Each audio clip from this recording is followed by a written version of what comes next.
So, welcome to everyone to this event celebrating 6 years of community mapping in Tanzania.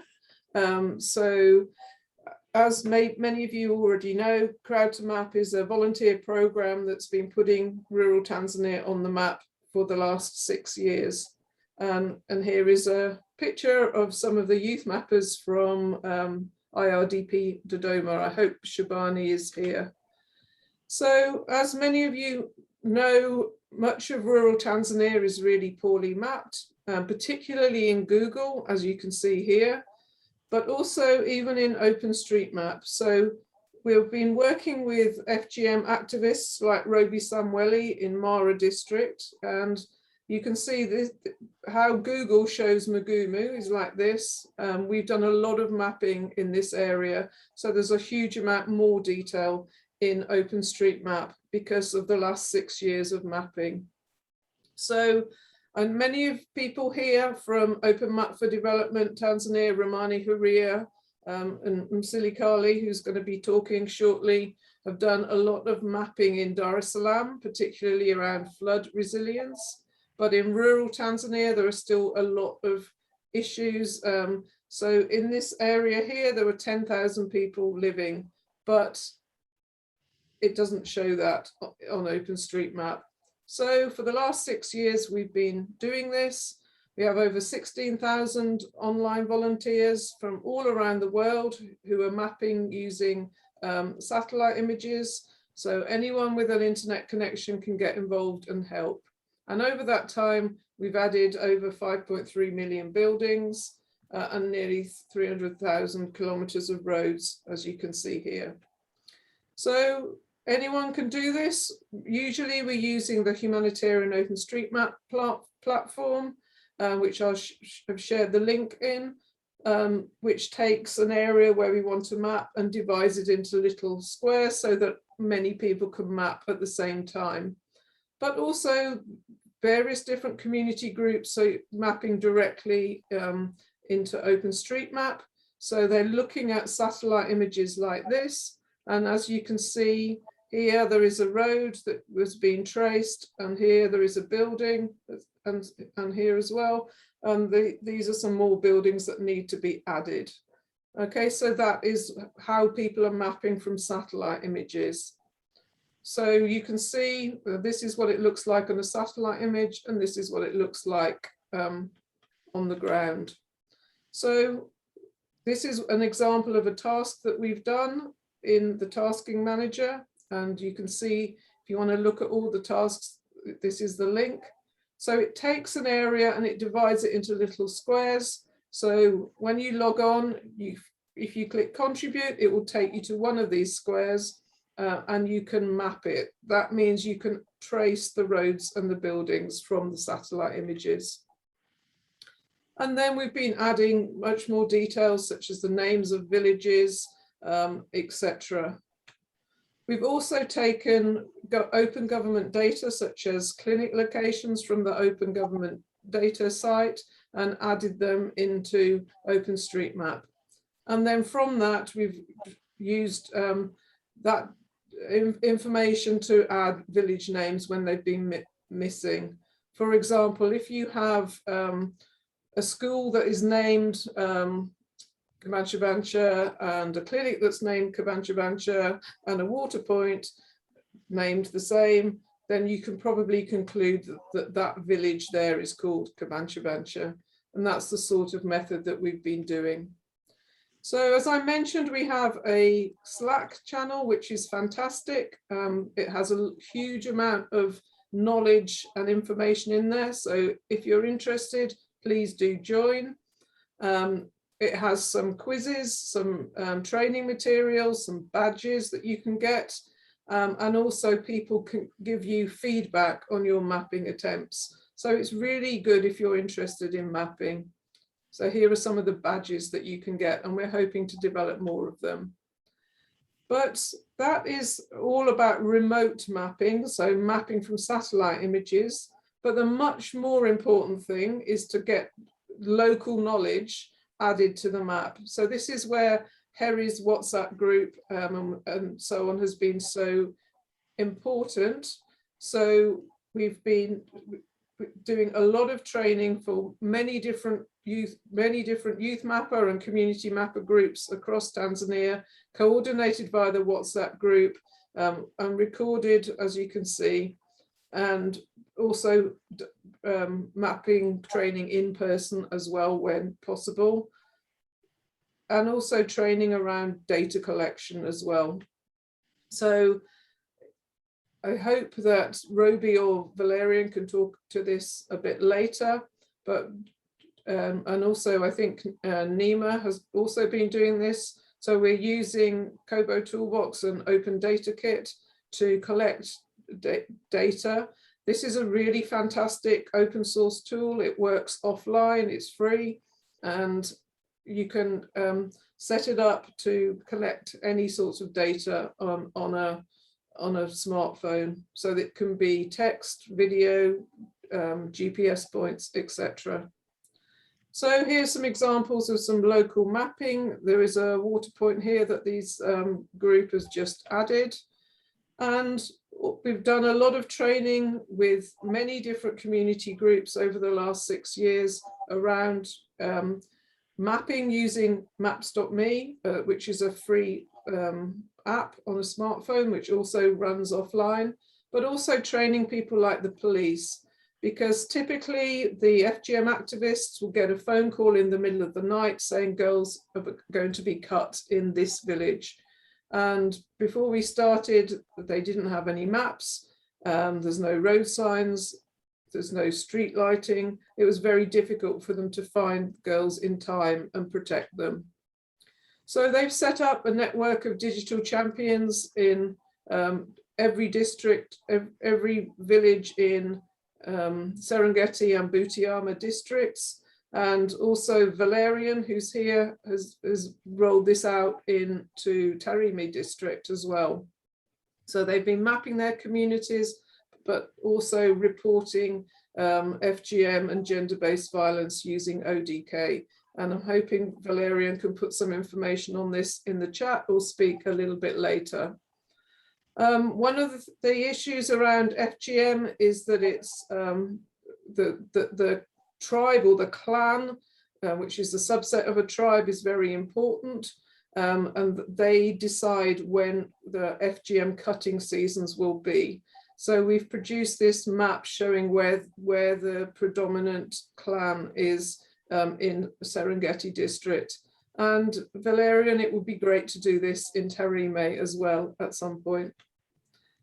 One of the issues with Tanzania Development Trust is we've been supporting girls' education, and this is in rural government schools, and that often girls and boys have to walk a very, very long way to school. So one of the things that we've done is try to map exactly where people are coming from. So this is one school that we've built a hostel in called Ikondo, and you can see the distance that students are walking in. And this is something that we want to do more of.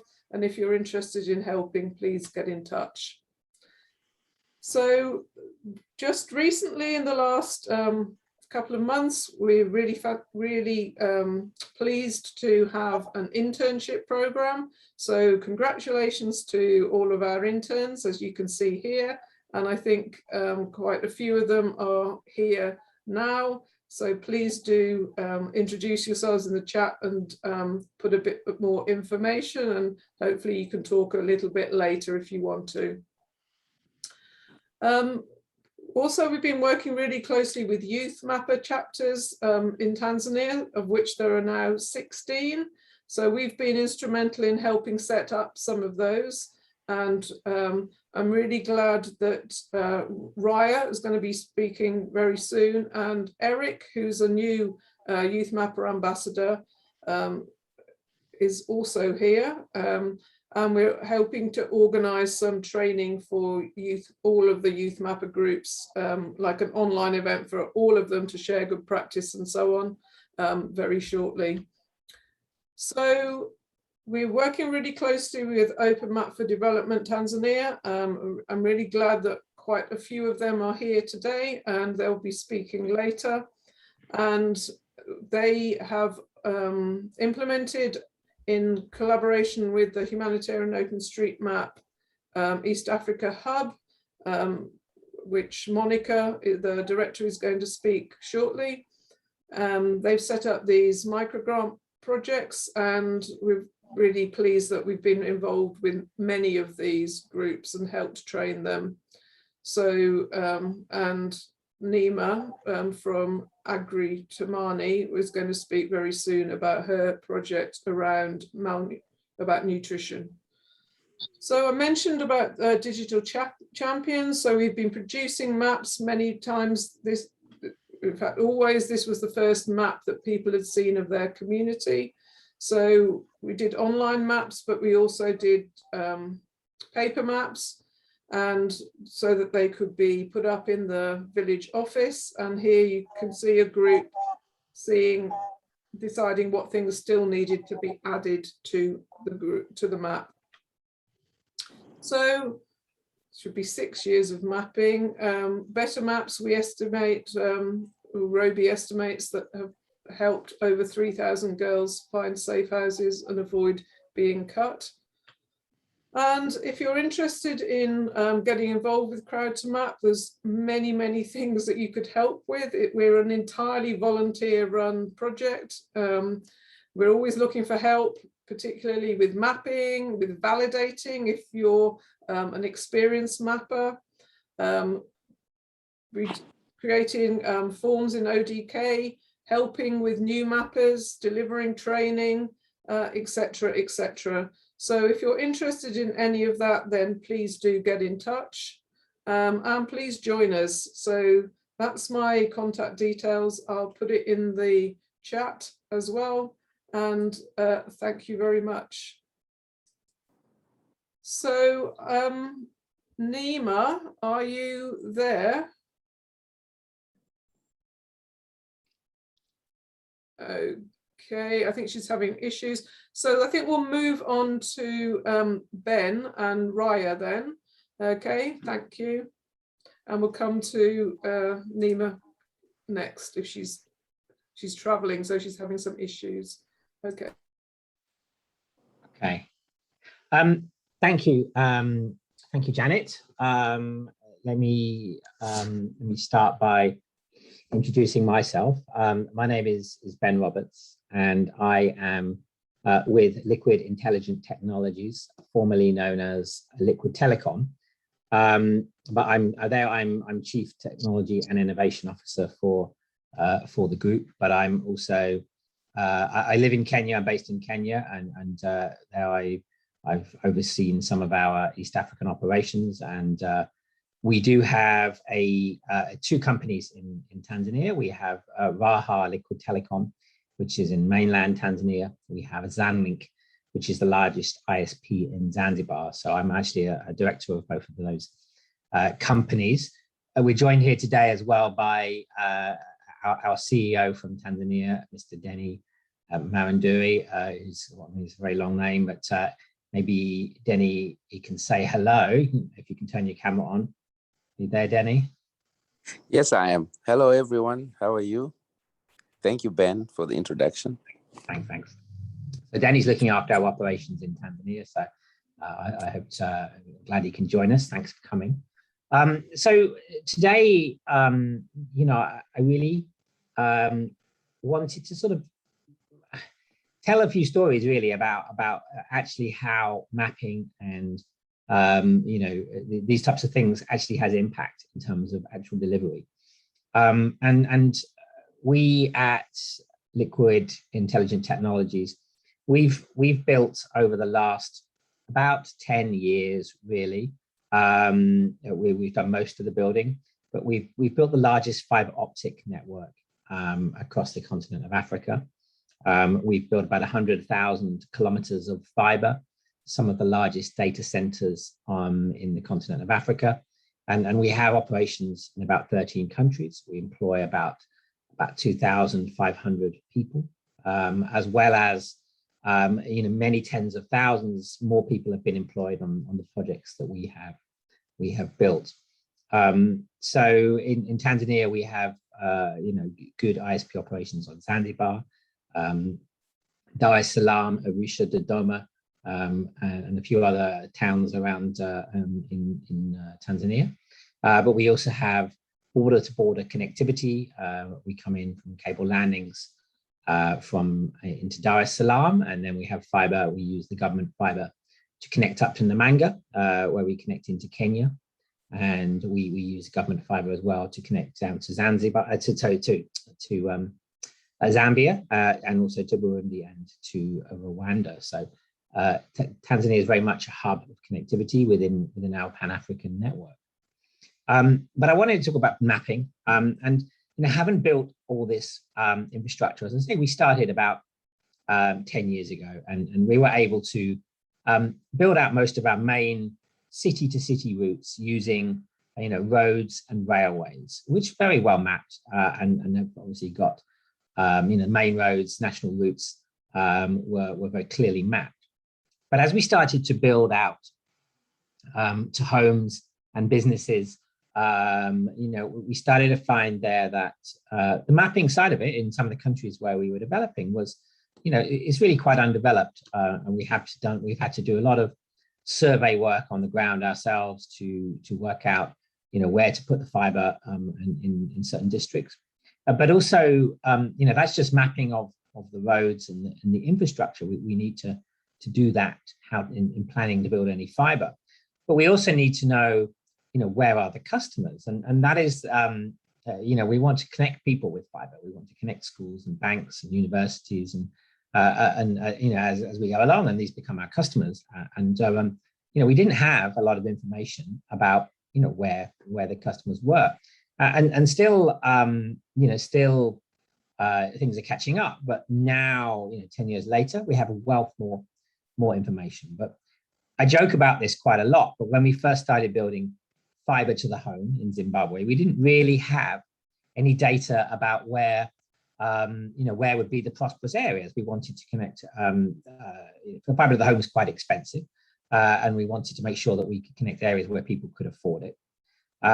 So we used to use satellite images and count the swimming pools. So we'd make a grid, and where we would find a lot of swimming pools, we'd assume that was an affluent, wealthy area, and then that would be the areas where we would, put the fiber connectivity. So we knew that people there would be able to afford to buy our fiber. Progressively, a lot of work has been done, satellite imagery and other aerial surveys across the whole continent of Africa. But I really want to then come to how mapping helps in developmental projects. And I'll start by telling a story about when I first I came to Kenya in 2013.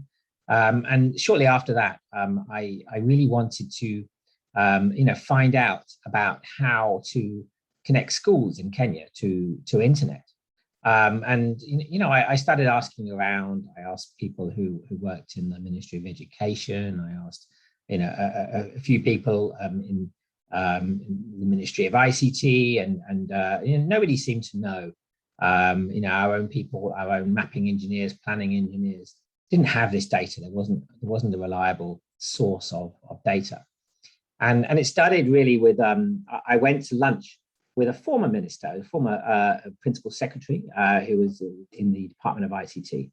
And I said to him, look, I really want to do something with schools, but I can't find where the schools are. And he said, oh, no, I've done this. I said, I've mapped that. I've got some data for mapping them all, and I put it all onto the Kenya Open Data Project. So lo and behold, I went and found all the locations of all the schools, about 35,000. It was not quite all of them, but I found a lot of data around the locations of schools. I validated, and it wasn't 100% accurate, but able to see some good locations of schools. I then, within my own internal map, I've got a whole team of GIS engineers spread across Africa, and I got them to map out, how far fiber would be from, how far fiber optic cable would be from the schools.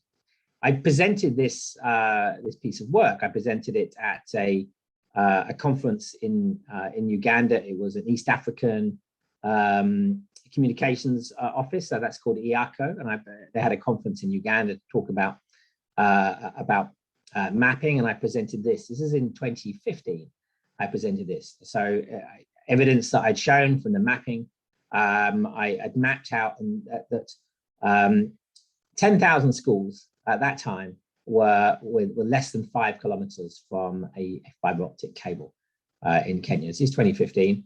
I think things have moved on since then, but then we also found that 500 schools were more than 200 kilometers from any fiber optic cable.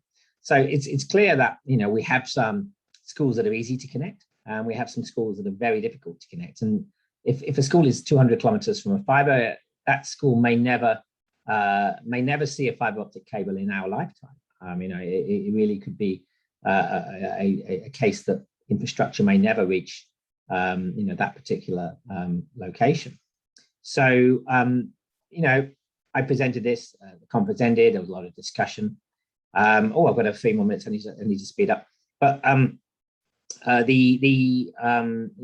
what came about then was that the government then wanted to run a project to connect schools in Kenya. They sent some consultants, or they called some consultants into Kenya, they'd been around trying to find this information. They came to see me, and they said, we want to connect schools. We want to design a project to connect schools, but we can't find any data about where the schools are. So I said, not only do I know where the schools are, I've also can tell you how close they are to fiber, and gave them the information. So from this arose, having then the people who were designing the projects, developmental projects to connect schools, they were able to map out where the schools were. They were able to put tenders together and connect up 1,000 schools in Kenya in that particular project. We've moved on, and we've been continuing to map out schools across the whole of the African continent, and putting that into an open data as well, rather than just presenting it at one conference. I've been having our own open data project. I'm going to share a screen here, but this is our open schools data mapping. Here we have put our fiber optic network across Africa in this color, but we've also put all the schools that we could find. There's about 150,000 schools on the map across the locations. We've color coded them to say how close they are to fiber. And not only that, we've marked the ones in green or blue that we've connected to internet. We've connected about 4,000 to internet across the continent. These are the ones we did. These blue ones are the ones we did as a result of the Kenya project. So, from that, skip forward a few years, but now there is a global project from UNICEF, which is to connect all the schools in the world, and that is called Project Giga. And they are very much following, a method of mapping first map, and then work out how to connect schools, and then help governments from financing to connect schools. So we have then partnered with Project Giga, which is with the UNICEF project, and we've been sharing the data that we have. So there's no point in us keeping the data to ourselves. We want people at UNICEF to find the funding so that schools can be connected. So here, they have mapped 1 million schools across the whole world. They've mapped so far, here you can see this is their map. This is Tanzania, but here their source of data, they got the data from us, from Liquid Telecom. We got the data for Tanzania. We got mainland from the Tanzania Open Data Project, and we got Zanzibar. We went directly to the Minister of Education in Zanzibar and got the Zanzibar information. So anyway, I want to jump in and hand over to Raya. I really hope that, what I want to get across is that by doing mapping and putting it into open sources, this forms a foundation that, when people are having budgets to do developmental projects, these are the sources of data that are used, and this then helps funds and financing get allocated to meaningful projects. Raya is somebody I met on a WhatsApp group, and she can tell you what she's doing, but we're partnering with her to work out, and in fact, get much more detail about schools in Zanzibar and how, what are their facilities working with the Ministry of Education in Zanzibar. So I'm going to hand over to Raya. Thank you very much, Janet, for inviting me, and I'm looking forward to discussions. You're welcome. Thank you, and welcome, Raya.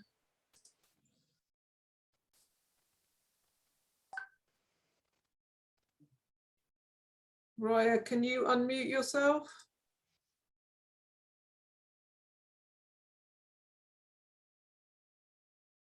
Oh, I think Raya might have disappeared. She's gone. Oh. Oh dear, I think she's dropped, so we'll come back to her. Okay. I'm here. I don't know. Is it sorry? me? No, so no. That's Neema. Neema. All right. So let's Neema's go to Neema now instead. Thank you. Well, hi everybody. This is Neema Lugangira. I'm from Tanzania. Right now, I'm on the road from Dodoma to Dar es Salaam. So I'm glad my turn came when I have the internet. Just to briefly introduce myself, I'm a member of parliament in Tanzania, but prior to being a member of parliament, I had set up an NGO called Agri Thamani Foundation. We're focusing on ending malnutrition efforts in Tanzania, and our head office is in Kagera, and currently we work in Bukoba Municipal and small parts of Muleba district. This year, we got very fortunate to be introduced to data mapping with a community grant that we got from OMDTZ, OMDTZ, if I pronounce it correctly. And it was very crucial for us to be part of that process because a lot of the work that we do at community level, we get the findings and we use them for advocacy. And with my background being in policy advocacy, I highly recommend and depend upon credible data. So being introduced to data mapping, and it solidifies the advocacy agenda, and it paints the picture more vividly. So the work that we've been doing with OMDTZ has been to map nutrition status in vulnerable communities in Bukoba Municipal, and the focus has been in schools and elderly. So we've covered the 14 wards in Bukoba district, and we've brought on board community health workers, the local government officials. So it's been quite a very, very interesting learning experience, but also the impact even within the local government authorities for themselves, seeing the data and seeing the diversity in terms of, for example, schools that offer meals as opposed to schools that don't offer meals, number of children, schools that have enough toilets, schools that don't, that have water, that don't. So it's been a very, very important tool. And as a policymaker, I believe that perhaps it is time also to elevate the importance of data mapping to policymakers and legislators like myself, because it paints the picture of exactly what the issues are. In terms of Crowd2Map, we've been having discussions with Janet for some time on being able to collaborate, but we're very grateful to this by the support that Janet extended to us. She introduced us to Harry Kasunga, who initially, prior to starting the training sessions with OMDTZ, at least we got introductory sessions, online sessions with him for the Agri Thamani team to get a better understanding about what is data mapping, etc. And the team on the ground right now, they're so committed to the data mapping, and we see huge opportunities and potential in that space. So we look forward to being part of this data mapping world. Alongside that, we're hoping that we'll be collaborating with Crowd2Map on issues of starting up school vegetable gardens and mapping schools with school vegetable gardens. And alongside that, we've recently set up a hub. It's going to be called Omuka Hub. Omuka means home in Kihaya, which is a native language in Kagera. And the whole purpose of that is to try and bridge the rural digital gap, because from my experience, I'm seeing a lot of interventions when it comes to digital divide happen in the urban areas or in the commercial cities, whereas a region like Kagera, which is a peripheral region, tends to be left out, but the region has got huge potential in terms of agricultural value chains, in terms of regional trade. So that is also something that I'm seeing, even through Omuka Hub, we'll be able to carry on the data mapping when it comes to smallholder farmers, female smallholder farmers. Are they using, are they connected? How is their mobile connectivity? How is their access? But the other item that we want to look at is school, bridging the school digital gap, because at the end of the day, the world is fast moving and the digital world is taking over a lot of areas, and we need to introduce ICT from school levels. So that is an area that we're very keen on working on. And even myself as a parliamentarian, whenever I visit primary schools, secondary schools, the public ones, and I ask the children, what support do you want from me? Almost 9 out of 10, they always say, can we get computers? Can we get computers? Can we get projectors, printers, things that will enable them to do their research and their learning better? So I'm very pleased to hear the previous speaker talking about school connectivity, because that's an area that we're also very much interested in. So before my network disappears, perhaps I can end here.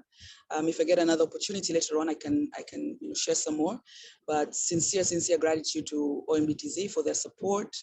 And I saw Innocent Smaholi join, so I want to give him a big thank you. And Janet, thank you very much for all your support, and we look forward to working with you in pushing the nutrition agenda forward in Tanzania, and particularly in Kagera, because believe it or not, Kagera hosts the largest number of stunted children in Tanzania. That is actual number of stunted children in Tanzania. And we have vast potential as a region. So I look forward to working with all of you and learning. Yeah, and thanks for your time. In case I disappear, please Thank you so much, Neema. That was fantastic, and we very much look forward to collaborating with you more, both on mapping but also on school nutrition with Tanzania Development Trust. And I hope that we can hear from Innocent shortly. But next, I want to hand over to Monica from the hub in Nairobi, which is the East Africa hub from Humanitarian OpenStreetMap. Monica, I hope you're there. Can you please unmute yourself and share your screen? Great, yes, thank you. Good evening, everyone. Good morning. So my name is Monica Nthiga. I'm the Regional Director for the Open Mapping Hub, Eastern and Southern Africa, and I'm currently based in Nairobi, Kenya. And it's an honor to be invited today by Janet and the team. So I'm briefly going to just talk about the Open Mapping Hub, but also specifically really highlight kind of our goal, or one of our key focuses, which is really looking at adding local knowledge to OpenStreetMap. So as Humanitarian OpenStreetMap, we are part of 4 regional hubs that were established under the Humanitarian OpenStreetMap team. And the goal here is to build a free and open map of the world. So when we sat down and looked at kind of the existing data on OpenStreetMap from the region, so there's quite substantial progress when it comes to kind of remote mapping.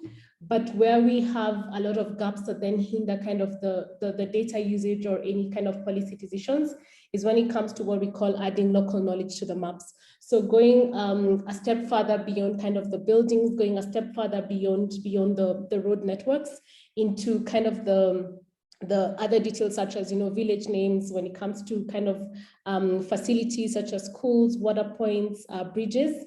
And so one of the ways that we are working to address that is really through what we've recently launched, which is the open mapping grants.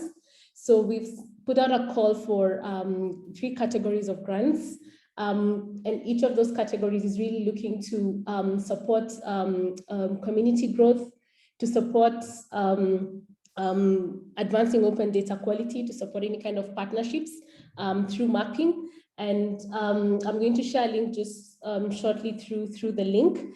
And what we are really looking at those grants for, which has already sort of been alluded to by my previous speakers, is really the shift from remote mapping into adding local knowledge to the map. And the reason for this really is we're looking at a point where there is going to be more substantial kind of data usage from OpenStreetMap, but also really being able to have OpenStreetMap integrate with the rest of kind of the open data ecosystem. To get OpenStreetMap to a place where it's not sort of a standalone kind of data portfolio, but really works within a larger ecosystem where we're thinking of the other kind of partnerships or regional partnerships or national partnerships, such as the OGPs, etc. So we are really looking to support organizations to do a lot of what we call level 2, level 3, level 4 data within the humanitarian OpenStreetMap. And I'm going to just briefly try and share my screen, just 1 minute.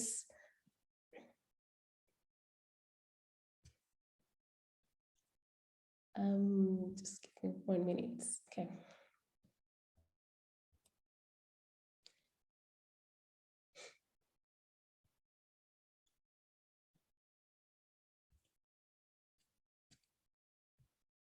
Okay. I hope that works better for everyone. So, I was talking about the level 1 all through to the level 4 data. So we have made progress in terms of mapping through satellite imagery, the buildings and the roads within the region. But then the next steps for us is really to move towards what we are calling adding local knowledge to the map, which is essentially more villages, more city, more neighborhood names in the region in each of the countries. And through this, we actually believe that this kind of data can actually support us in addressing or in potentially foreseeing, infectious diseases, rolling out vaccination campaigns in terms of logistics. And then we go to the next level, which is where we are more detailed in terms of the facility. So we're looking at schools, bridges, administrative boundaries. This is really more important for government planning, for water and sanitation planning, for public health campaigns. But even better if you're able to get to kind of what we call a level 4, quote unquote. So our vision is to be able to see kind of micro data on every service road and building. So in terms of hours, in terms of road conditions, in terms of road names, in terms of shops. So, this allows for good navigation, allows for accurate population estimates, detailed disaster vulnerability analysis. So really the bigger goal of sort of the hub and supporting open mapping organizations and communities is really to shift away from remote mapping, yes, but to invest and support a lot more on adding local knowledge. So one of the biggest challenges as well is in terms of the tools that we have to actually add the local knowledge, to add the different attributes, to add the different kind of features that we would like to have added on the map. And this is where we start to think of, if we look at any of the countries or any of the smaller units, that the geographical units that we're working in, how do we get, for example, all the schools mapped, yes, but then consistently kind of updated? How do we ensure that every kind of road name is on the map, but also consistently mapped?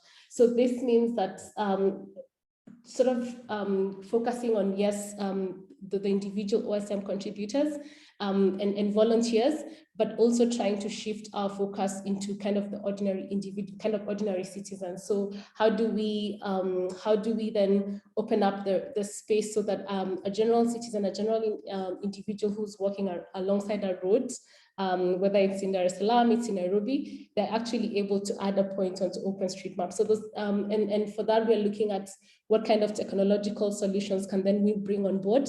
We do have the existing technology tools, but what additional innovations can we build? What additionally, and when I say can we build, I mean can local organizations and mapping communities actually innovate around OpenStreetMap and build tools and resources that can actually help us to move from level 1 to level 4 data. So that's what I wanted to share today in terms of kind of a challenge, and in terms of, because I know a few organizations are here looking to work through the open mapping grants, for us to shift our focus from the remote mapping to kind of the confidence on the value and the need for the, what you call the level 2 to the level 4 data. And I will stop there. Thank you. Thank you so much, Monica. And if you're able to share your link to your slides in the chat, that would be fantastic. Neema had another point that she wanted to make quickly.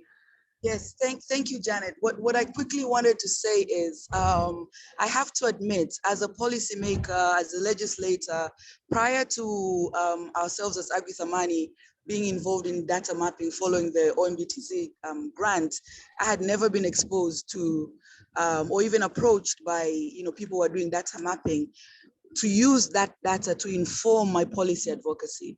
So I think there is an importance of making sure that, this data that is being mapped, what is it being used for? Is it just okay to map a lot of data, or do we want to translate the data that is being mapped to inform decision-making, to inform policy reform, to inform government prioritization, budget prioritization, etc. So that is also an area which I'm very much interested in, and we're hoping that we'll be able, even through Omuka Hub, to try and bring in legislators, policymakers, to understand the crust of these data and translate them to inform their decision-making and budgeting processes, etc. So that's something that I just wanted to throw that challenge back to you guys, that, is it enough to just have the data mapped, or do we want to take it a step further? Thank you. Thank you so much, Janet. No, thank you. No, I think that is so true. And I think some of us here were at an event maybe 3 years ago, a festival, the Data Festival, and I did actually talk to some Tanzanian MPs and people from National Bureau of Statistics about this, but I agree that this is a really, really vital conversation that we need to be having, and I'll be very grateful if you can help us with that. I'd like to pass quickly to Valerian because he has to leave, and he's going to talk a little bit about the digital champions against FGM, female genital mutilation, in Tarime district. Valerian.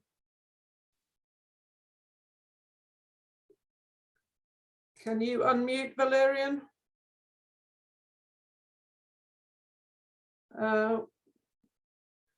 Valerian, please speak. We can't hear you.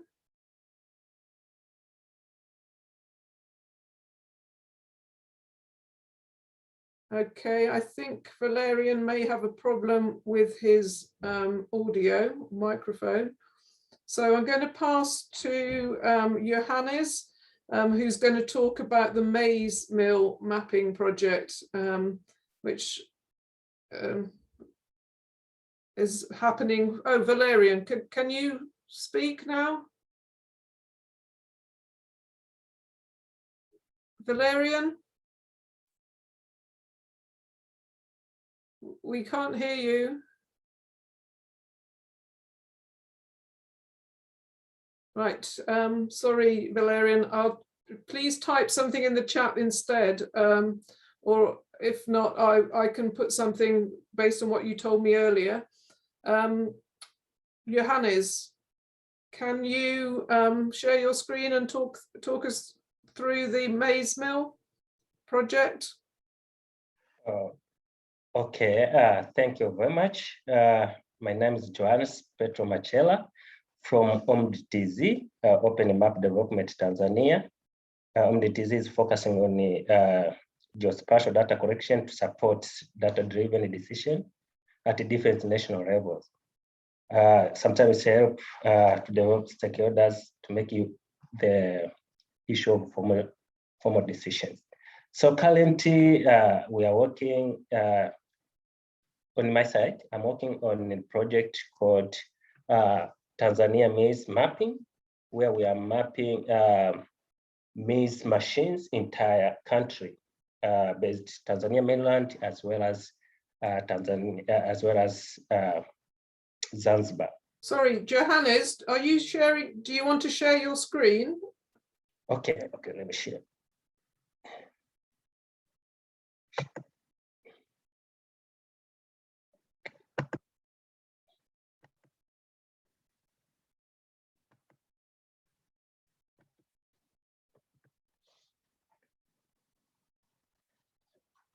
Okay, I believe everyone can see my screen.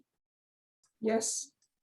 Okay, thank you. We are dealing with nationwide maize milling machine sensor in Tanzania.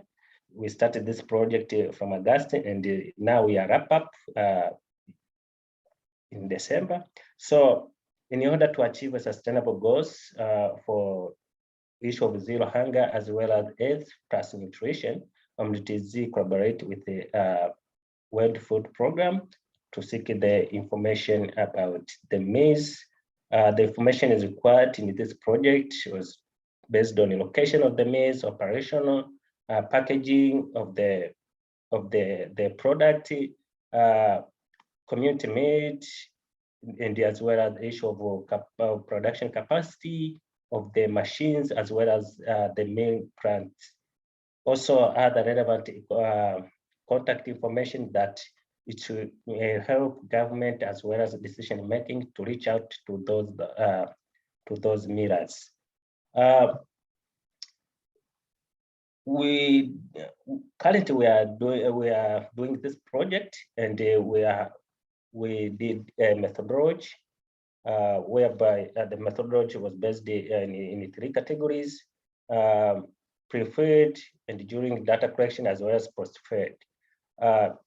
Activity that have been done before field work was seeking of the permission letter, whereby the main authority responsible is PRAG from Tanzania, as well as the second vice president from Zanzibar. Those one, they are the one that grant the permission to do this project. Also in methodology, we train university students. Student trained basically from University of Dar es Salaam, University of Aris, as well as few from Suza, State University of Zanzibar. So what we train them on open data kit for data collection in the field. Also, we train them application called OSM, which this one application used for navigations, as well as to do a verification and the issue of navigating to the site. Also, we train them how they cope up with the fieldwork, as well as how they make conversation to because this project was based on the local knowledge. We are using local people to collect the information for their own. So we train them how they're going to interact with the local people, how they are going to train them about the project, as well as the objective of the project. So those are the package that we train those university students during training. A part of the methodology, we did a pilot in Morogoro, whereby we choose Morogoro because it's the rich information and it has a lot of different challenges that you may incur in any other region. So a part of the methodology, we had the pilot mapping, where we selected Morogoro to be our study area. So apart from this is the map of the Morogoro DC. It's shown a number of wards as well as a number of villages. So this map was created as a base map to enable those one that will do the survey. They will use this as a base map to know how many wards they are going to survey, as well as how many villages they are going to pass through. So this one will help them to know how many villages they have been covered and how many villages have been not yet covered. So apart from the base map, Also, it's helped to know the extent of the work remained and how the extent of the work have been achieved. So after doing a pilot, we recruited mappers from different institutions. A part of other mappers are coming from the youth mappers, and we are using youth mappers because we want to share the knowledge of the mapping, as well as to get involved for all youth mappers to get involved in this project. So even here in Zanzibar, currently I'm in Zanzibar, we are planning to use a youth mappers to complete this project here in Zanzibar, in Unguja, as well as Pemba. So this data was based on 6 regions. We managed to train 481 mappers from different institutions with different education level.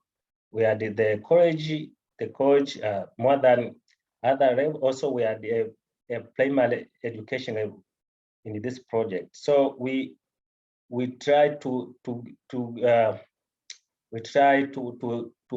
include all people that are interested in the map. Also, they are having the criteria that we are saying. Apart of the criteria we set it. Sorry. First of all, to have having the smartphone with accuracy less than 5 meters, ability to read, and good communication skills, because they are going to meet with the local readers as well as maize owners. So those are the criteria we have set it for everyone who have this criteria. Is good to join in the project. So that one was our criteria to select the mappers. So apart from the of the training, we did a data collection, and because we had a big team where we divided ourselves into 5 regions. So we do data collection. We did a data collection in 5 regions, concurrent, simultaneous, whereby a team was divided by 30 supervisors. Also, from 30 supervisors, they are going to train 5 youth mappers or 5 local people. So we managed to do 5 regions at once, and within an average of 4 days, we managed to collect more than 10,000 maize points for 5 regions. So this is a part of the mapper collecting information about the maize, and in picture you can see the mapper as well as the maize operator. Okay, this is some of the pictures taken in a field showing different kind of the maize they found there. Also, we have 4 categories of the milling machines, which is hammer, as you can see in this picture, and the result showing that hammer milling machine is occupied more than 80% of the entire maize that have been collected. So apart from all of this, we did data quality assurance, because we needed to be assured that the data collected correct. One of the methods we used is we revisited again where data collection had been done, whereby we used the OSM, where we load those points for the maize. We load them in the application, then we navigate toward those points. So in the way to that point, if you find there is any milling machine have been forgotten, then you correct again, then you approve. Then another method we use to check the data is through comparison of the information. For instance, when we visit to the regional level, we ask about if they have data concerning the maize. So we had pre-information about how many maize in a certain area. So we compared them, and when we see any difference, then we ask mappers to go again to cross-check. Another method we use through calling the local leaders to ask if the mapper reached to the place and they managed to collect information of the mail. Another one is through stamping permission letters.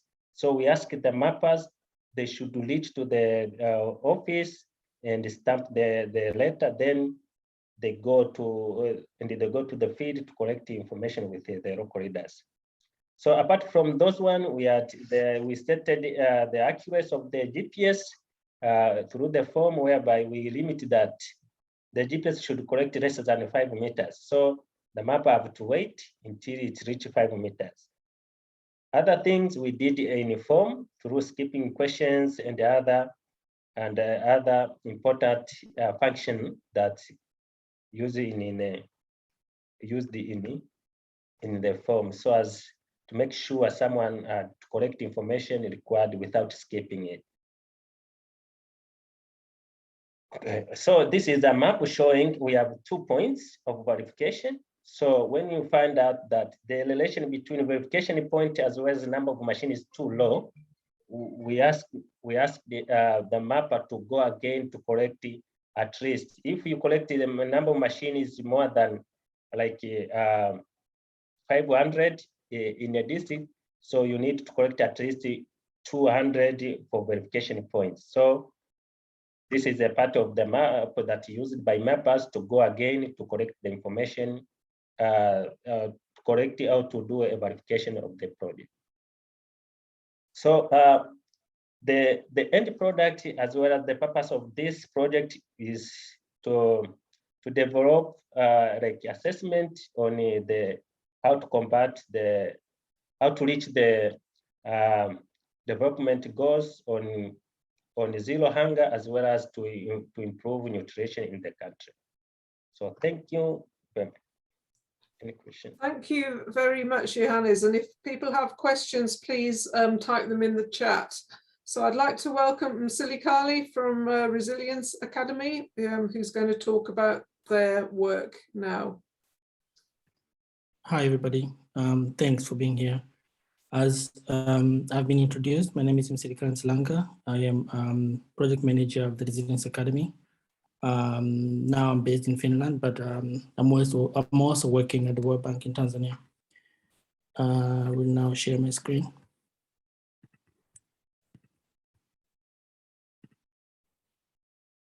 I hope you can all see my screen in front side.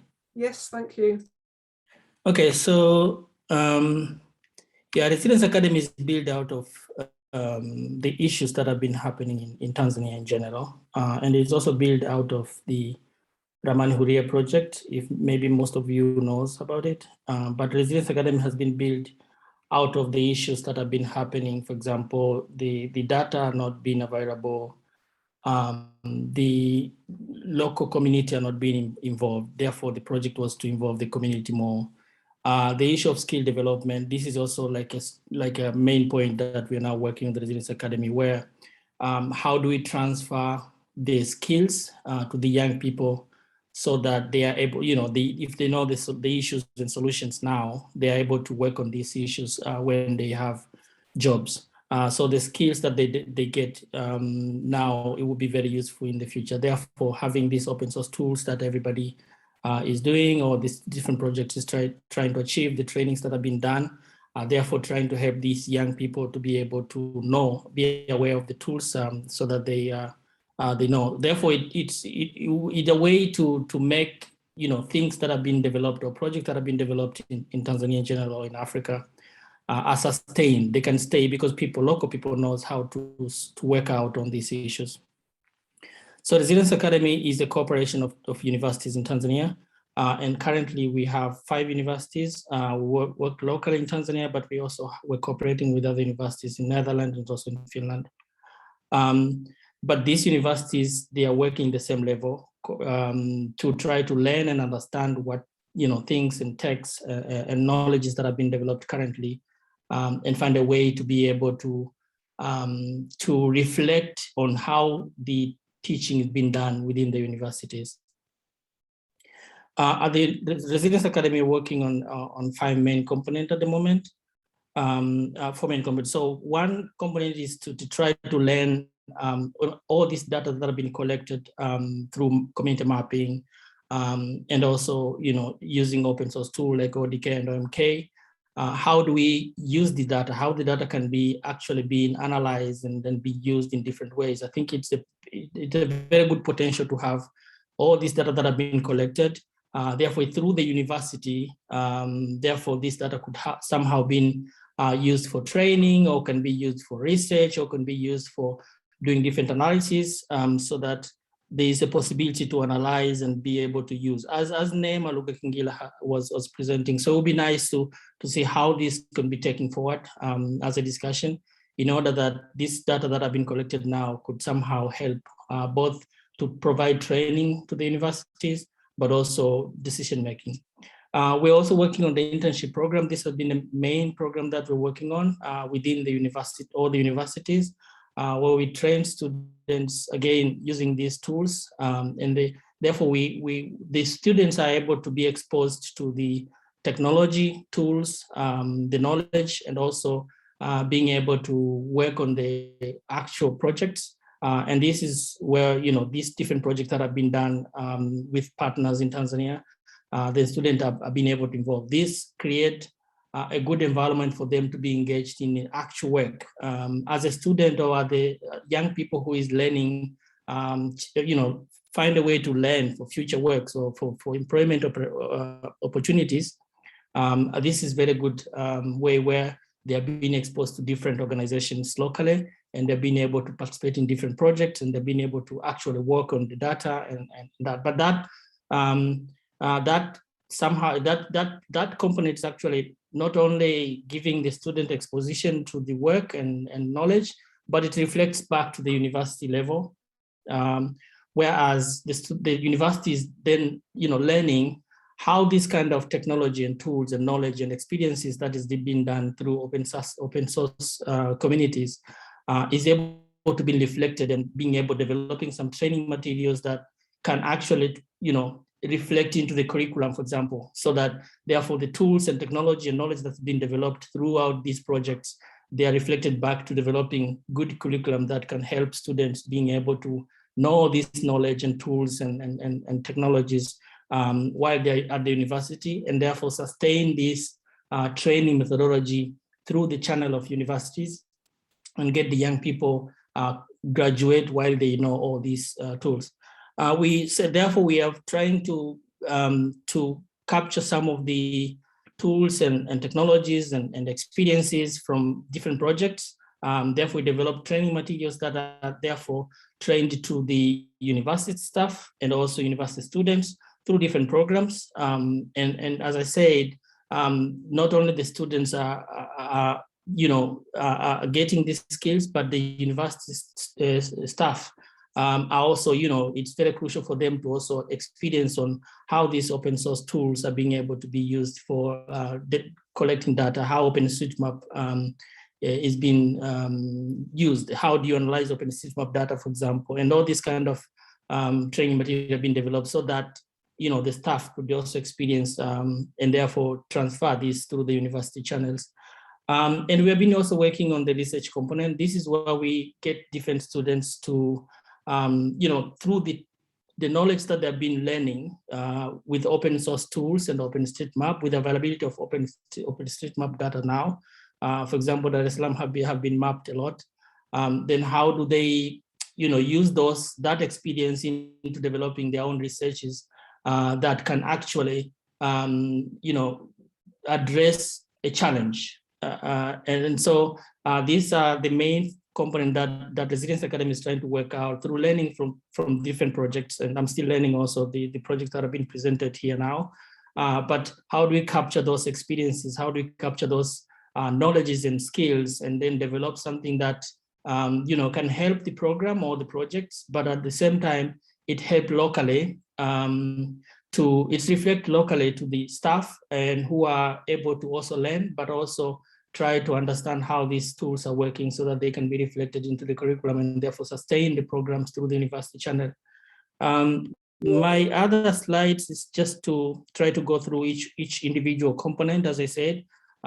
So with climate risk database, we are through data that have been collected from the community mapping and OpenStreetMap methodologies are being checked out, have been looked, have been cleaned, have been developed in a way that the universities are able to look and analyze and also integrate with other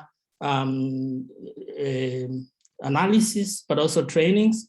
So this data specifically have been linked with training materials that are helping students formally to understand how, for example, buildings have been collected, and how can building data be integrated with other data in order to develop some cool analysis that can help decision making. And we have now a lot of data, and based on that experience, we have developed data protocol, or I would say documentations of the experiences to look how this data through different stages can be used. And therefore develop guidelines and protocols with different functionalities or with different roles. For example, how could a data provider look their data, when they're doing this data collection, therefore they're able to follow guidelines that could somehow help the formal universities who could look into the data and also check and be able to use the data for teaching purposes. So we developed these different protocols that really try to understand the methodologies of this kind of projects, and also the open source tools, and also the experiences that each project is trying to go through. And here we're trying to categorize, therefore we have done, protocols for data producers, protocols for data managers, and also protocols for data users.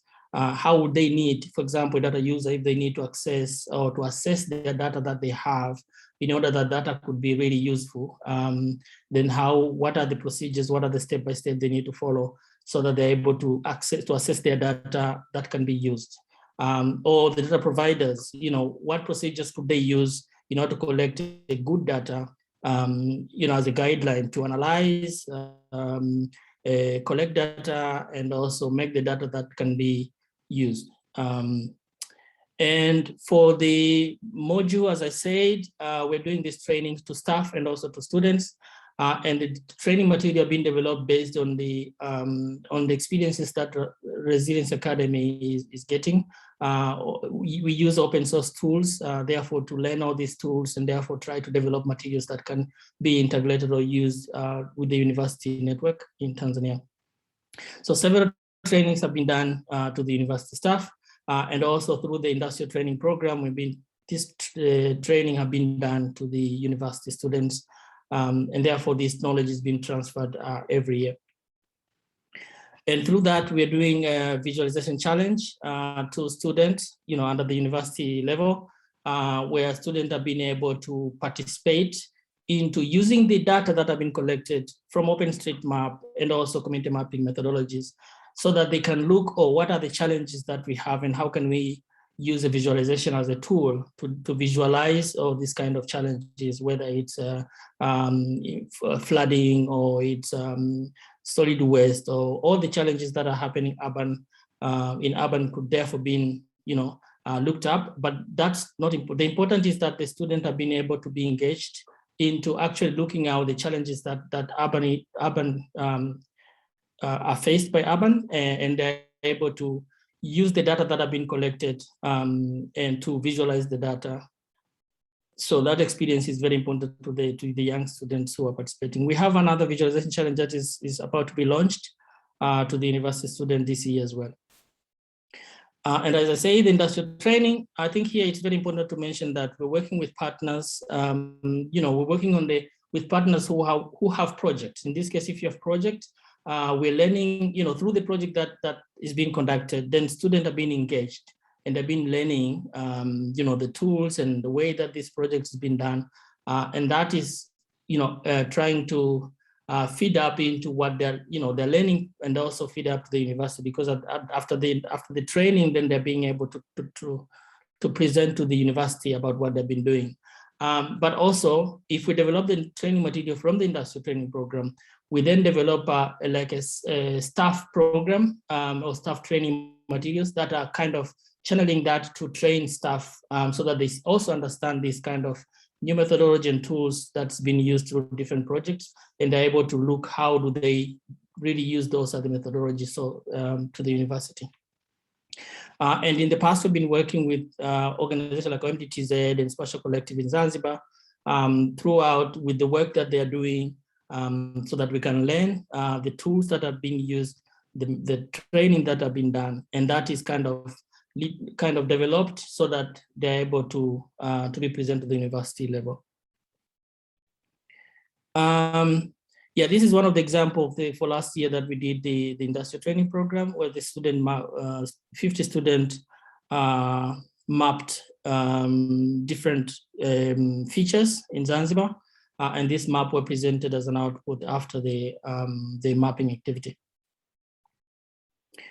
And the research, as I said, this year we were able to support 3 researchers for this university who are in the Resilience Academy program. But we're also going to work more on more research in the coming years. But as I say, importantly is that, based on the data that have been collected vastly, how do we, use the data to try to reflect or try to work on the challenges that are actually facing urbans and also rurals, and therefore the students have been exposed to looking into these data, and therefore they use the data for the researches. That's what I wanted to present. Thank you so much. Thank you so much, Msilikale. That looks absolutely brilliant, and there's some questions for you in the chat. Frederick, can you introduce yourself and share your screen? Hi, everyone. Frederick, are you there? Yes, I'm here. Can you hear me? You're very quiet. Can you share your screen?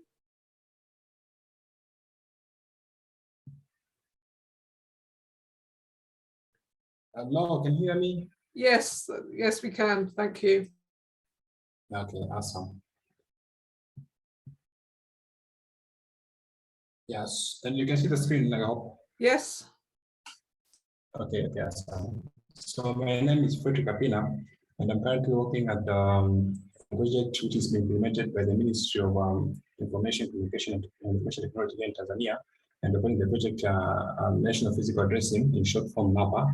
So today I'm going to talk about how we are working to give every Tanzanian or anybody that is living in Tanzania an address whereby different services and different opportunities that come with someone having an address that benefit everyone as a nation.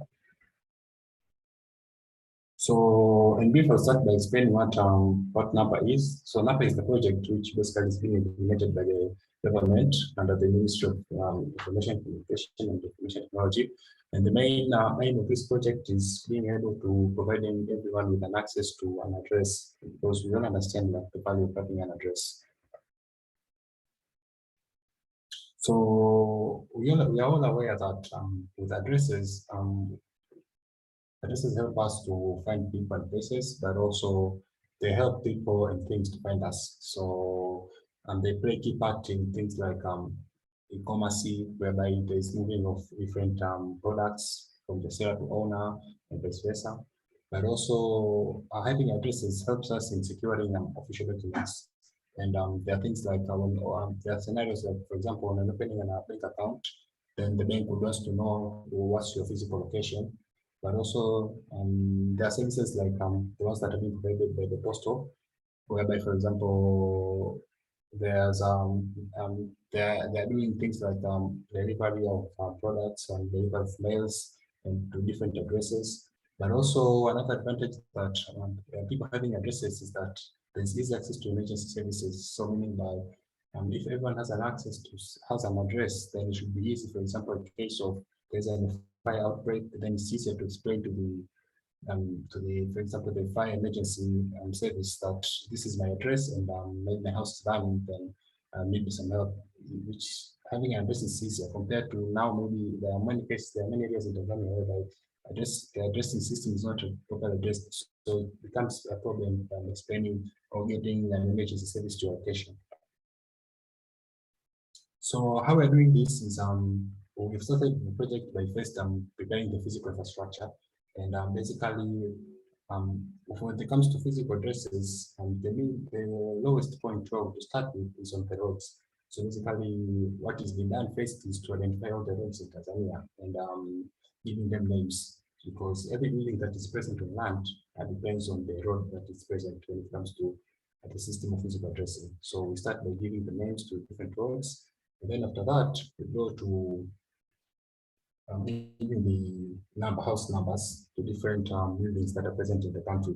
So like what you're seeing here on the pictures, and the numbers are put in the case of the buildings where there are fences, then you find the numbers on the gates. But there are cases where, for example, the building has no fence, then you find the number on top of the door or at the side on the right hand side of the door. So after doing that, then what happens is that after being able to provide the house with the house number, and identifying knowing where the building is found on which road, so we are able to generate this physical address, which is, you can see here, is that this is what we're giving to all the buildings in Tanzania, all addresses. So basically, having this address, you'll be able to get to any point or to any address that is present in the country. So for example, this building here is its address, and shortly to explain the address consists of 5 parts.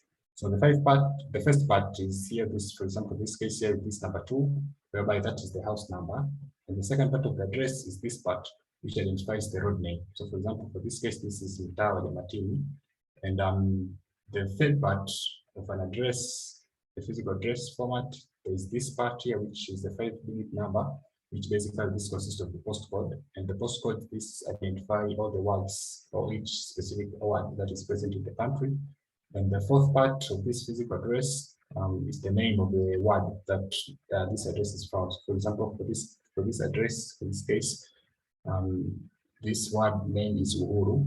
And lastly, the fifth part or the last part of the address is this part where it is the Dodoma Mjini. So this is the name of the district where this address is found. So what we're doing basically is doing this to the entire country, so that everyone has an access to one address, and so by having this to be easy for people to visit and access each other and different services that are present in the country.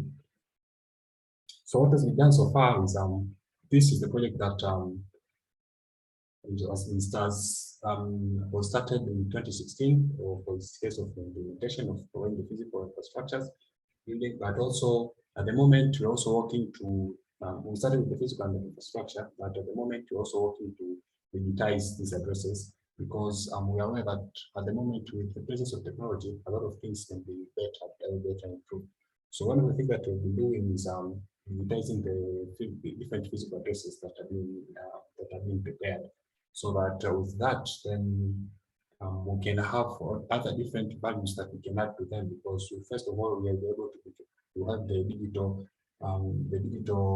infrastructure of all the addresses that are coming in the country. So this will increase the efficiency of providing of different services and access.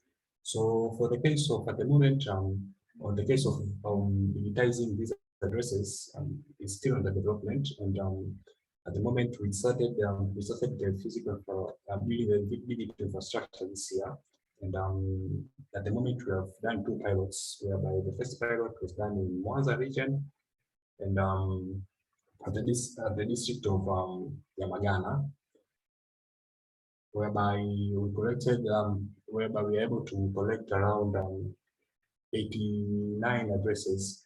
Then that was in June, but then in around September, we partnered with the National Census Bureau, which they had to do the national census of population next year, which will be in 2022. So the good thing about next year's census is that it should be done using tablets. So all the data will be collected using the tablets. So us seeing that there's this opportunity that since all the national census next year will be done with the use of tablets, and then with the system that we are creating for the digitization of these addresses, basically what we've done is we've created a mobile app, which is the one that is able to collect all the information, the address information that is needed from the certain address. So there's a mobile app whereby it collects the information that's starting from the geo informations like the longitude and latitudes and the other informations that are required by the app. So with that case, we were able to partner with the National Census Bureau so that we work with them hand in hand so that we are able to complete this task of digitizing all the addresses in Tanzania the next year. So basically, the first pilot we did on our own, that one that we did in Mwanza. But then in September, we partnered with them because they were doing the pilot of census. So we had to put it up on the tablets for the data collectors. And then they also went on and did the second pilot with us for our case, which to them that was their first pilot.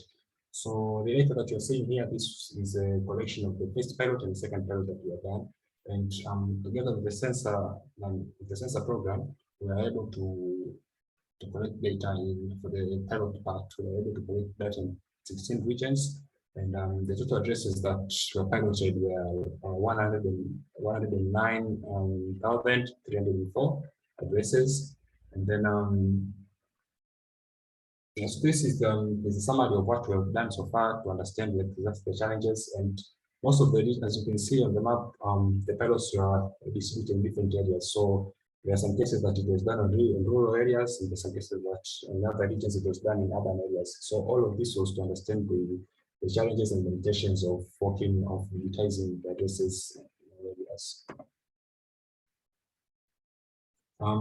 So with this system, we are also leveraging the use of open technologies that are present. And one of the key technology that we're using is on the map side, where we're using the OpenStreetMap as our map, whereby we're using most of the services that we are providing and building within the OpenStreetMap. So basically, with our app and the web portal version of it, all the addresses that the data has been collected are being viewed in the OpenStreetMap. So as you can see, here's an example, the format of addresses that I explained earlier.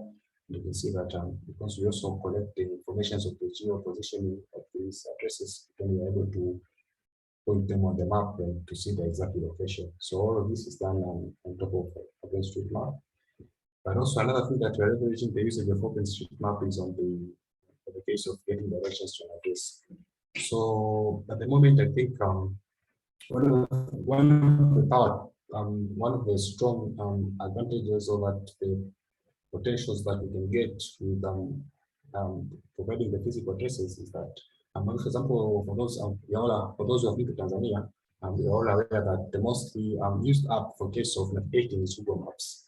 And for the case of Google Maps, since most of Google Maps hasn't captured the physical addressing of Tanzania, so you find that most of the case that when people want to navigate from one place to another, most of the time they have to define the place that the person is going. What is the nearest common place that is known? Then the person has to go there and ask me, for example, how to make the person know the address that is going. Just hearing an explanation about it there. But if by digitizing these addresses, the advantage that comes with it is that now, for the case of these apps that use navigation and everything, it will be so much easier because now the person will be navigating directly to a specific address. The future plans that we have with this project is being able to cover all the background regions that are present in the country, and by leveraging the census, that is the census program that will be done next year, we are open to achieve this. Another foreseen opportunity that we see with this project is that we are now seeing that the service providers will have access to physical addresses data. So here we're talking about all the services providers that need from the physical addresses data. So there's a case of the Tanzanian Postal Corporation, which deals with the delivery of mails and other different products. Here we're also talking for cases of, for example, the National Identification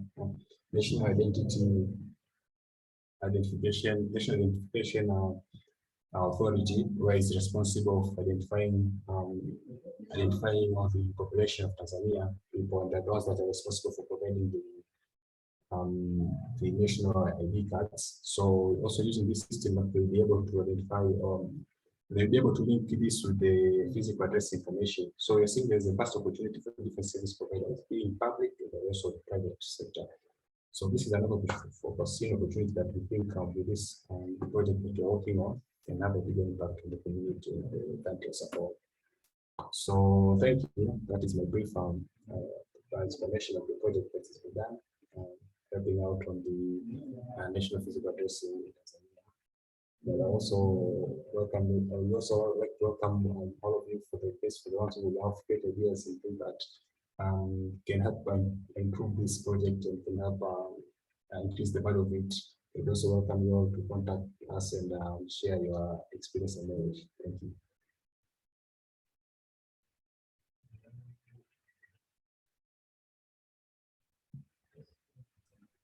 Thank you so much, Frederick. And if people have got questions, then please do put them in the chat. So I'd like to welcome Rhobi Samwelly from Hope for Girls and Women Tanzania now.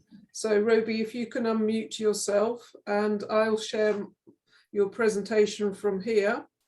So Rhobi is an FGM activist who's been working with Digital Champions and Crowd2Map for the last 6 years.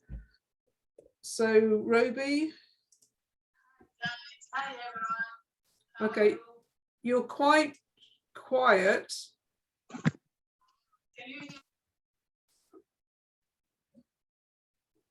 Rhobi, can you talk? Can you put the microphone nearer your mouth? Hi Janet. Hi everyone. Okay. Right. So, Rhobi, can you? I hope you can see the slides. Yes, I can see the slides. Okay, so we've talked a little bit about Crowd2Map already. So if you could introduce yourself and talk a little bit about FGM and the cutting seasons. Okay, thank you very much, Janet. My name is Rhobi Samwelly. I'm working with Hope for Girls and the Women in Tanzania, the organization which is aiming at combating gender-based violence and FGM. In our work fighting FGM in Serengeti and Butiama in Mara region, normally we create awareness to the community using different approaches, but also we have the safe houses which are protecting the girls who are free from FGM. For the safe houses to receive the girls, it is the cuttings until the cutting season is arrived. And the cutting season was normally done in the year which was divided by 2, and especially during December, during school holidays. But these days, the situation has changed and the traditional leaders have changed. Now they can do whenever, even to the years which is not divided by 2. But also, if there is a chance for school holiday, even starting in June, sometimes in March or April, June, September, and December. So they can do in those times. And this is because of different partners and the government put much of the efforts in the fight against this practice. So the traditional leaders are trying to change the time where maybe it could not be possible the girls to be rescued from the community like that, but also to hide the truth from the girls, just to do it secretly. But through our work, and we have trained digital champions. These digital champions are helping us to give the reports of GBV cases and FGM cases from their villages. We train them, and they are all provided by smartphones, where they use the app called ODK, Open Data Kit. They use that form to send the reports, GBV reports, where we receive to our servers, but also to the social welfare office and the police gender desk. And then after we do a follow-up to rescue the girls or to support the survivor in the village. So we did mapping. These digital champions are also doing mapping. We are mapping. We have mapped safe places in the villages. We have mapped the risky areas in the villages, but also through using maps, we made maps in each villages in Serengeti, where we also using map to rescue, in order to rescue the girls in the villages using a proper road or a short road, which will enable us to reach to rescue the girl in a certain village. Through using these maps are helping even in our planning. We can know how much diesel can we use, liters of diesel to use from our office to a certain village. But also the police gender desk officers are also using maps during rescuing the girls in the villages. Yeah. Thank you, Janet. Thank you so much, Rhobi, for sharing that. And if you have any questions, there's a lot more information on her website here, but also please do type any questions in the chat. So we started Digital Champions program in 2019 in Serengeti district. That has now been rolled out into Butiama as well. And Valerian, who tried to speak earlier, is now doing this in Tarime district. And he's just sent me a message on WhatsApp. They have 251 digital champions in Tarime, and so far they've reported 212 cases of gender-based violence that have been filed in the court. But they have challenges because they don't have digital champions in some districts like Raya, and also the issue of cross-border is a big issue. Sometimes girls are trafficked across the border into Kenya to escape FGM, or not to escape, to be subjected to FGM. He also said that the digital champions are having a huge impact because now people are actually reporting cases of gender-based violence and FGM, whereas previously they didn't because people were afraid to report. But now it's working much, much better. So this is really something that we want to try and roll out further. So thank you again, Rhobi, and please do ask any questions in the chat. Then I'm hoping that Innocent is there now. Innocent, if you're available to talk, can you unmute yourself and share your screen?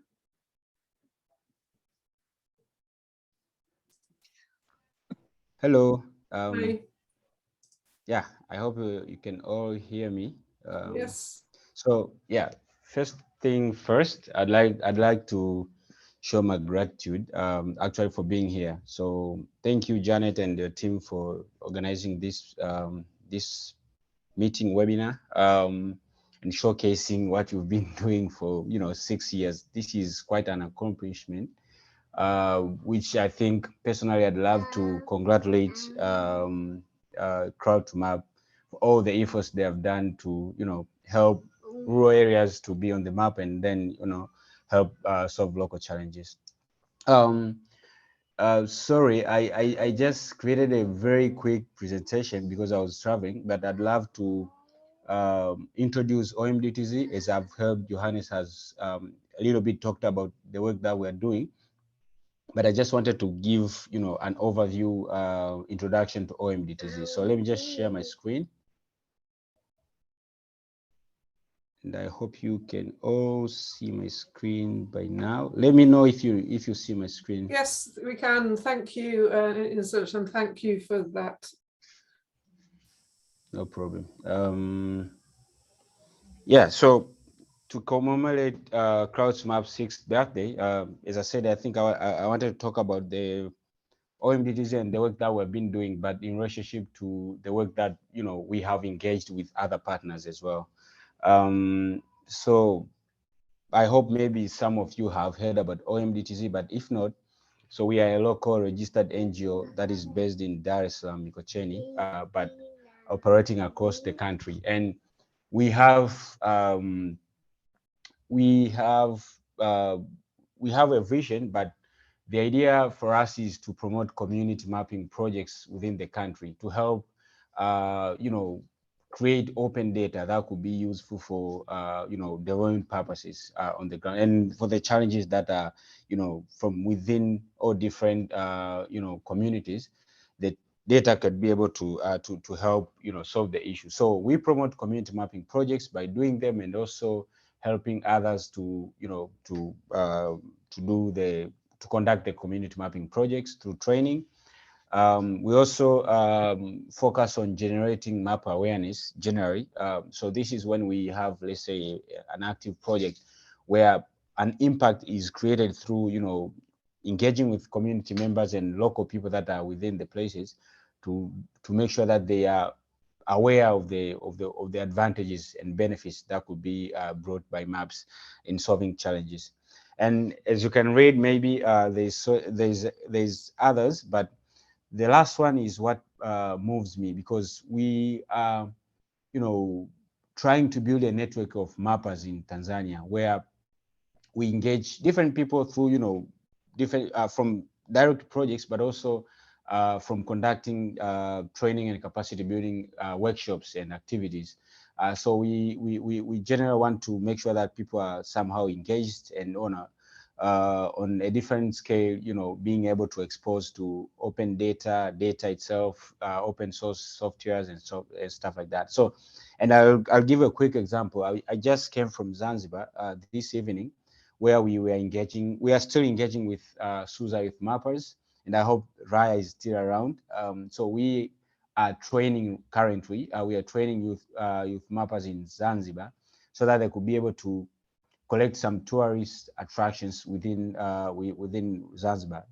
We are trying to create a pilot that could be useful for securing funding later, but also making sure that we make different use cases.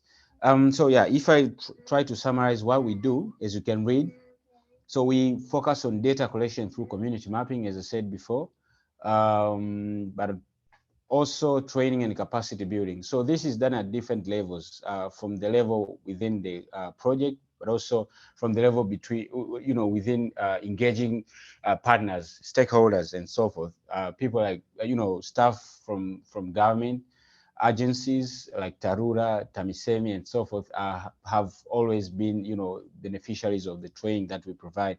And the training that is provided is focusing on open source software and open data as well, so that we could be able to create, data, some useful data for decision making on the ground. Last but not least is innovation.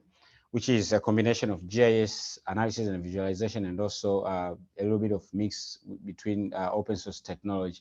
So in innovation, we focus on creating tools that could be used for mapping, that could make mapping fun and also easy, you know, the process. So right now we are working on the RTK, real-time kinematic GPS, that could be very accurate compared to, you know, let's say GPS within the smartphones or otherwise handheld GPS units. So this GPS could go up to 3 centimeters accuracy, which is quite, you know, quite accurate to what we have so far. And these are all open source, you know, innovation that we are trying to create. Apart from that, let me just go. I'd love to quickly cover the team. So we are a team that is made out of around 40 people of, you know, age group between 25 to 35. And from the team, the diverse, we have a team of around 47% women, and also women or girls, let me be clear. And also the rest is men or boys, I'd say. So it's quite a balanced team that is, you know, made out of you know, youth, and also out of you know, both gender, but also these individuals are quite passionate about mapping, maps, and also technology. So this is a little bit of a team of 6, as you can see, a few team members, but we have a team of 40 people that is, you know, working on different projects. We are working on a principle called local people, local devices, open knowledge, which is somehow it was it's one of the very best quote we love from our colleague Ivan Gayton, who was partly, you know, part of our team member. So we love to work with local community members, and that's why you can see local people, because we have to make sure that we harness the local knowledge that local people have. And on top of that, we have also to bring ownership of the activities to the local people so that they can understand the power of the maps, the benefits, and how they could be able to solve their own challenges from different places, because we have different cases of issues within regions in Tanzania and within regions in Africa and all over the world, which is quite different from one another. But you know, engaging with community members can be able to help, you know, with accurate information from the community, but also as for us, we do that to bring ownership of the activities, whether it's a project or maybe it's a program. We bring ownership to the community members so that they understand and they know what is going on with the project. So local devices, we refer to this as, you know, the tools that are being used. First of all, the open tools that are being used, but also on top of that, the tools that people can be able to access while in different areas, whether it's, you know, it's as cheapest, maybe smartphone, maybe, so that it can be used for mapping with ODK and so forth. But we champion for local devices. And as one of the examples, I'd love to talk about the drone that we are making. It's been a while that we've been developing a bamboo drone, bamboo mwanzi in Kiswahili, we call it mwanzi. So we've been trying to create something local that could be cheaper, but also effective as, you know, the commercial drones that could be used for mapping. And this is one of the examples, as I said. And open knowledge, we refer to when we, you know, we train people on open data, open source software, open tools, you know, open knowledge that is out there on the internet, and whether if it's not on the internet, but somehow information that could be accessible. So we rely on open knowledge to provide, you know, access for people to be able to use the tools and also create tools that could be helpful in mapping. Apart from that, so I'll go quickly on the mapping process, and this is one of the slides that I wanted to talk about the training and capacity building we do for universities. So in most cases, when we have activities or projects, we organize training as classroom training or otherwise workshops where we train people how they could use OSM, how they could use Open Data Kit, how they could use any other tools to be able to create data. And then from there, we go to the field to actually do some sort of mapping exercises where people will be able to, work around the tools and being able to familiarize, with the process of data collection. As you can see here, I hope you can see where my my cursor is. The data collection tools are, include, high handheld GPS units, includes smartphones and a little bit of, printing aerial imagery so that people could be able to navigate around different areas. And then from here, I hope you can see it, the below picture on the left is the RTK, as I said, the RTK GPS unit that is still, right now we are still improving, but it is somehow functioning. As you can see here, students are being supervised by Edie Chazua, one of our colleagues here, to, test the tool. So this is all, it all involve some sort of data collection from the field, where we're also trying to give this information or knowledge to university students as they are engaged during mapping. And as you can see from this photo, this is some sort of quality assurance and maps making, where after data collection, we tend to make sure that we have accurate information that could be useful for the by the community and other partners like government, Tanzania Red Cross, and so forth. And here you can see a community maps shareback, where most of these maps, after being most of this information, when being reviewed, it is then printed and make sure that we share with the community members so that they have access to all this information. And in most cases, in the shareback, we train people on how they could use and read the maps, whether it's online maps using smartphone application like Maps.me, or otherwise use, OSM Direct, OpenStreetMap Direct using their laptops, or otherwise, use the printed maps in their offices and so forth. So this is all being done purposefully to make sure that people have access to maps and also can be able to use maps for making decision. I just wanted to cover on a little bit on our clients and partners, people that we have worked with. And you can see from my screen that we have worked with a little bit of few people, even though this is not the exhaustive list. But we have worked with the humanitarian OpenStreetMap team since 2017 on some of the projects that involves, training university students and community members. One of the biggest is Ramani Huria, which is funded by the World Bank, and involves, it focuses on training students and community members to collect flood-related information in Dar es Salaam. And the project itself has expanded from Dar es Salaam to Mwanza, and it may happen to go into Tanga or any other places. Just saying, but this is not. The other one is I just want to talk about is the World Bank, as I have somehow talked a little bit of it. So World Bank has been supporting massive data collection through through different programs, which involves the Resilience Academy to actually work with university students and train them during the process of data collection, training the students on how they could be able to access different tools for data collection, and at the end of the day, create impactful data for for several cases, whether it's flooding, whether it's just urban challenges and so forth. But something like that. And apart from those two, I think we have somehow worked with some of the local companies and organizations like NaPA Fagio. Is you can read, this is the Swahili word for it means give me a broom.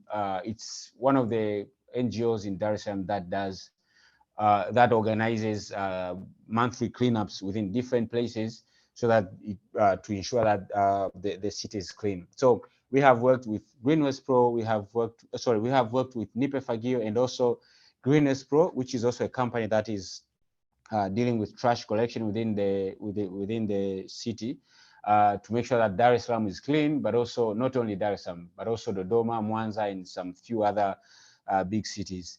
And currently, I guess maybe you've heard from Johannes, we are currently wrapping up a project with World Food Program, which is focusing on mapping meals, just to identify where are the milling machines that can provide, food and provide, that kind of understanding when nutrition, as far as nutrition is concerned. So we have different kind of partners. And if I go to the next slide, so most of the information that we work with or we collect goes through OpenStreetMap, because we want to make sure that all the information is accessible to everyone, whether it's students, whether it's lecturers at the universities, whether it's the government and so forth. At the end of the day, all of the information that is collected from the field is uploaded to OSM for easy access, for different people. And as you can see from this slide, it shows a little bit of Dar es Salaam into details, but the information that we have collected is goes further, it covers mostly all over the country. So for the meals mapping, for example, the data collection was conducted in the whole of the country. But apart from that, we have different projects in Mwanza, we've had different projects in Mbeya, and we are also in collaboration with Crowd2Map and OSM Africa as well, and Youthmappers in Tanzania. We have somehow, we are organizing mapathons to actually create data sets within, different regions and cities in the country. So having said so, I'd love to say thank you and sorry because I was a little bit, I was rushing a little bit to create this presentation, but I hope I have covered most of the stuff. But otherwise, if anyone has any concerns or questions, you can reach out to me through the email that is, displayed on your screen, innocentmaholi@hotosm.org, or otherwise, you can follow us on Twitter, or maybe DM us on Twitter and Facebook at OMDTZ. And also I have my personal Twitter account at innocentmaholi. So yeah, thank you. And please, you can also, check our website as well, omdtz.or.tz, for more information on OMDTZ. Thank you. Thank you so much, Innocent. That was fantastic. And if you're able to share the slides with me, then I can circulate them. That would be great. Next up, Laura, can you unmute yourself? Laura? Yeah. Hi. Could you introduce yourself and maybe say a little bit about Youthmappers?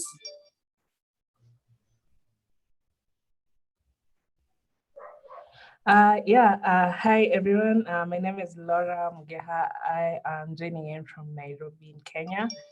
And I do work as a regional ambassador for Youthmappers under the Everywhere She Maps initiative.